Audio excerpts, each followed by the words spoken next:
Bismillahirrahmanirrahim. Yang kami hormati Bapak Kurniawan, Pejabat Bupati Kabupaten Muara Enim beserta jajaran pemerintahan daerah Kabupaten Muara Enim. Yang kami hormati Bapak Liono Basuki, Ketua DPRD Kabupaten Muara Enim. Yang kami hormati juga Insinyur Josafat Rizal Primana, Deputi Bidang Kemaritiman dan Sumber Daya Alam Bappenas atau yang mewakili. Yang kami hormati AKBP Aris Rusdianto, Kepala Polisi Resor Kabupaten Muara Enim. Lalu yang kami hormati Letkol Rimba Anwar, Komando Distrik Militer Kabupaten Muara Enim. Yang kami hormati Bapak Insinyur Mat Kasrun, Kepala Bapeda Kabupaten Muara Enim. Yang kami hormati Bapak Erwin Suryatmajaya, Kepala Perwakilan Bank Indonesia Provinsi Sumatera Selatan. Yang kami hormati Bapak Profesor Dr. Muhammad Said, Wakil Rektor Bidang Perencanaan dan Kerjasama Universitas Sriwijaya. Yang kami hormati Bapak Afandi Uji, sahabat saya, Ketua Kadin Provinsi Sumatera Selatan beserta jajarannya. Lalu yang kami hormati Bapak Iwan Kurniawan, Ketua Kadin Kabupaten Muara Enim beserta jajarannya. Yang kami hormati seluruh keluarga besar Kadin Indonesia, para perwakilan dari dunia usaha dan profesional yang telah hadir, para tokoh masyarakat, perwakilan organisasi masyarakat, dan pemerhati lingkungan yang telah hadir, Ibu dan Bapak hadirin yang saya muliakan.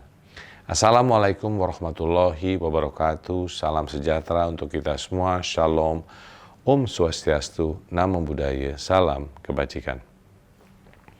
Pertama-tama marilah kita panjatkan puji dan syukur kehadirat Allah Subhanahu wa Ta'ala yang telah memberi kesempatan kepada kita semua sehingga dapat hadir di acara seminar nasional dengan tema Rencana Aksi Daerah dalam pelaksanaan SDGs untuk mendukung upaya kredit karbon yang diselenggarakan oleh Kadin Kabupaten Muara Enim.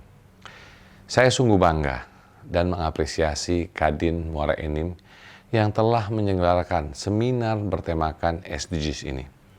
Acara ini menunjukkan bahwa kesadaran daerah dalam mewujudkan pembangunan berkelanjutan sudah terbentuk dengan baik.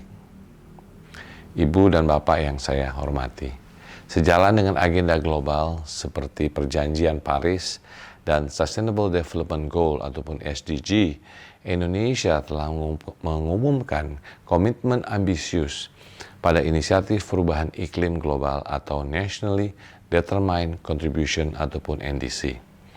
Di antaranya adalah pertama mencapai net zero emission pada tahun 2060. Yang kedua, mengurangi emisi gas rumah kaca hingga 30-40% pada tahun 2030. Dan yang ketiga, menjadi penyerap karbon pada sektor hutan dan penggunaan lahan di tahun 2030. Komitmen tersebut dituangkan dalam langkah konkret pemerintah Indonesia melalui berbagai kebijakan. Salah satunya adalah kredit karbon.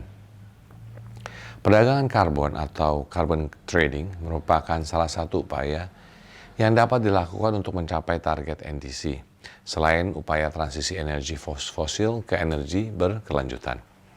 Di Indonesia, aturan kredit karbon dituangkan melalui Peraturan Presiden Nomor 98 Tahun 2021 yang ditandatangani Presiden Joko Widodo pada tanggal 29 Oktober tahun 2021. Saat ini pemerintah telah menyiapkan instrumen ekonomi karbon yang ditargetkan pada sektor energi, transportasi, pengolahan limbah, proses industri, dan penggunaan produk pertanian. Maka dari itu, baik dari pemerintah daerah maupun dunia usaha harus siap beradaptasi dengan peraturan yang akan ditetapkan sehingga bisa berpartisipasi maksimal dalam upaya pengurangan emisi karbon. Ibu dan Bapak yang saya hormati, Indonesia negara yang memiliki mangrove terbesar di dunia, yaitu sebesar 4 juta hektar dan hutan hujan tropis serta lahan gambut terbesar kedua. Artinya, secara nilai ekonomi, Indonesia memiliki potensi pendapatan sebesar 560 miliar US dollar atau sekitar 8.000 triliun rupiah melalui perdagangan karbon dari hutan, mangrove, dan juga gambut.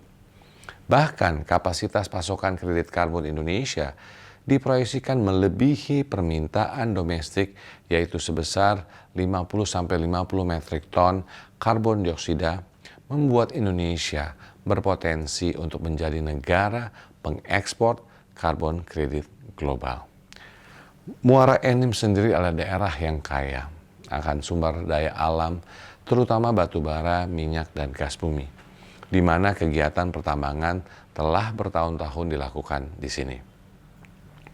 Dampak aktivitas pertambangan ini dapat menjadi peluang bagi dunia usaha untuk melakukan carbon offset dengan melakukan reboisasi area reklamasi tambang. Namun perlu diingat bahwa perdagangan karbon hanyalah instrumen untuk pencapaian NDC. Untuk mencapai tujuan itu semua, Indonesia tidak bisa melakukannya sendiri. Butuh kerjasama untuk mencapainya. Dunia usaha harus terus berpartisipasi dalam pembangunan ekonomi berbasis kehutanan, mulai dari pencegahan deforestasi, restorasi lahan, dan juga mendorong perhutanan sosial yang berpotensi menciptakan mata pencarian yang berkelanjutan di daerah sekitar hutan. Lalu implementasi perdagangan karbon juga perlu didukung dengan kebijakan yang kuat, akuntabel, dan transparan. Kadin, Kamar Dagang dan Industri Indonesia sebagai mitra pemerintah dan juga rumah pelaku usaha berkomitmen penuh mendukung implementasi kredit karbon di Indonesia. Kadin siap memberikan masukan kebijakan terkait skema kredit karbon. Kadin juga telah meluncurkan program Regenerative Forest Business Subhub di bulan April lalu sebagai sarana untuk memfasilitasi anggota Kadin melakukan pengolahan hutan berkelanjutan dalam skema multi usaha. Dan tentunya sebagai representasi dunia industri, Kadin juga terus akan meningkatkan awareness industri untuk mendukung supply dan demand akan perdagangan karbon domestik serta memfasilitasi pembiayaan hijau. Ibu dan Bapak yang saya hormati, sinergi antara pelaku usaha di daerah serta pemerintah daerah diperlukan untuk mengembangkan rencana aksi dalam mendukung upaya kredit karbon. Diharapkan dengan seminar nasional ini akan menguatkan kolaborasi Kadin Muara Enim dengan pemerintah daerah untuk mendukung implementasi kredit karbon. Kadin Indonesia akan terus mengakselerasi kerjasama antara publik dan swasta untuk merancang, mengadvokasi, dan mengimplementasikan ekosistem pasar karbon. Langkah ini tentunya akan mendukung visi besar Indonesia Emas untuk menjadikan Indonesia kekuatan ekonomi terbesar keempat di dunia pada tahun 2045. Akhir kata, saya ucapkan selamat sekali lagi atas terselenggaranya acara ini. Semoga dapat bermanfaat bagi kita semua yang hadir maupun bangsa dan negara.